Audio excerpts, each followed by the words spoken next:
Eh kung sa 10,000 nga, na-excite ka eh. Halos kung pumasok ka araw-araw, ganado ka eh. Anong dahilan di ako ganado sa milyon? Di ba? Pero gusto nyo maman. Samantalang sa 10,000 naman, puro hirap ang ginagawa. Pero hindi nagrereklamo. Okay lang, mapuyat, mapagod, magutom, okay lang yan. Ikain mo ang gutom, busog na eh. Itulog mo yung puyat, okay ka na eh. Ipahinga mo yung pagod, okay ka na. Pero ang hirap ng buhay. Di ba mahirap ka ngayon? Habang buhay, mahirap pa rin yan. Yung pagyaman ang ginagawa natin, mabilis bang yumaman? Kaya nga dito tayo, gusto natin yumaman eh. Bakit mo gustong yumaman? Kasi gusto mo pag yung anak mo, at yung anak ng anak mo, at yung anak ng anak mo mayaman din. Bakit? Gusto mo pa bang ipasa yung hirap mo sa kanila? Ang tibay mo. Ikaw na ang sasalo ng lahat ng hirap niya, kaya normal, magpapagod ka sa umpisa. Bakit? Buong pamilya mo pataas, ikaw ang aako ng hirap. Alam niyo ang munggo? Ang munggo, itanim mo ngayon, bukas ano itsura? Toge, kakainin mo. Tanim ka na naman bukas, toge. Tanim ka na naman bukas, toge. Tanim, kain. Yan ang empleyado eh. Hangga, itanim mo ngayon, wala pa bukas yan. Diligan mo, kantahan mo, sayawan mo. Pag namunga, masaya ka na. Pag lumaki, masaya ka. Pag namulaklak, masaya ka. Pag namunga, pipitas ka na. Ito masarap. Yung mangga mo, pitas ka na ng pitas, busog ka pa rin. At ito maganda, yung mangga na yan, kahit patay ka, yung anak mo, pipitas pa rin ng pipitas. Yan ang itinatanim mo. Normal na aalagaan at paghihirapan mo yung mangga mo dahil buong angkan mo ang magbebenepisyo. Ano ngayon kung matraffic, maulan, mainit, mahirap? Bakit may madali ba? Eh, hirap-hirap ka rin sa ginagawa mo. Ang tanong, nakukuha mo ba yung pangarap mo? Eh di mag-commit ka. Anong dahilan di mo makukuha yung nakukuha namin? Mag-commit ka lang na pilitin mo whatever it takes. At dapat mo laging isipin, ito, tingnan mo mamaya pag-uwi mo sa bahay ninyo ang asawa mo.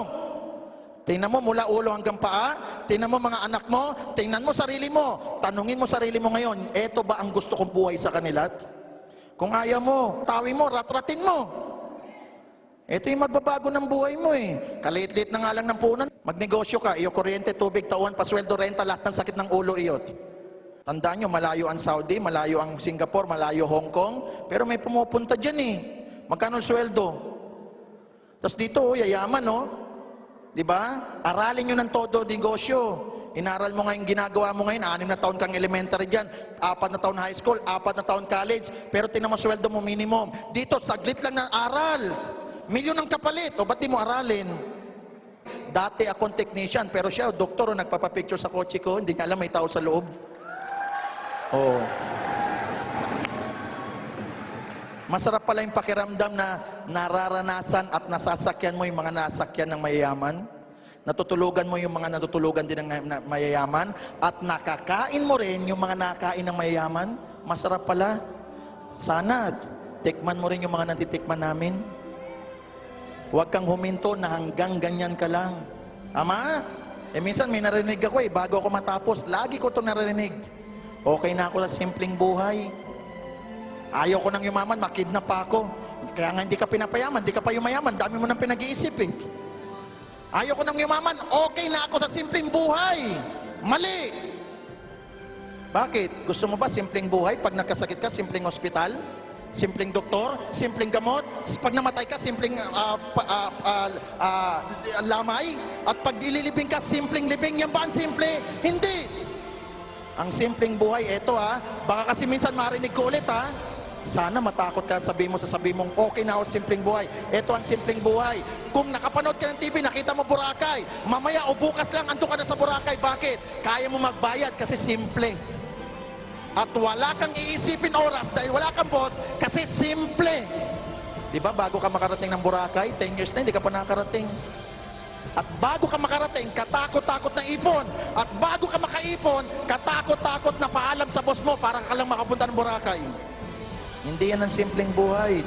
Kaya wag mong sabihin, gusto mo simpleng buhay. Kung gusto mo simpleng buhay, tanungin mo anak mo, yan ba ang gusto nyong buhay anak? Baka pagalitan ka ng anak mo. Ikaw tatay, gusto mo simpleng buhay. Pero kami gusto naming umasenso. Kung ikaw gusto mo simpleng buhay, huwag mong igaya ang pamilya mo sa simpleng buhay. Hindi yan ang gusto po nila. Tama? Sana po, na-motivate namin kayo. kahit di ko na po masyadong inabaan, o sana po nakatulong yung mga salita namin, nang sa ganun po, yan ang kikiliti.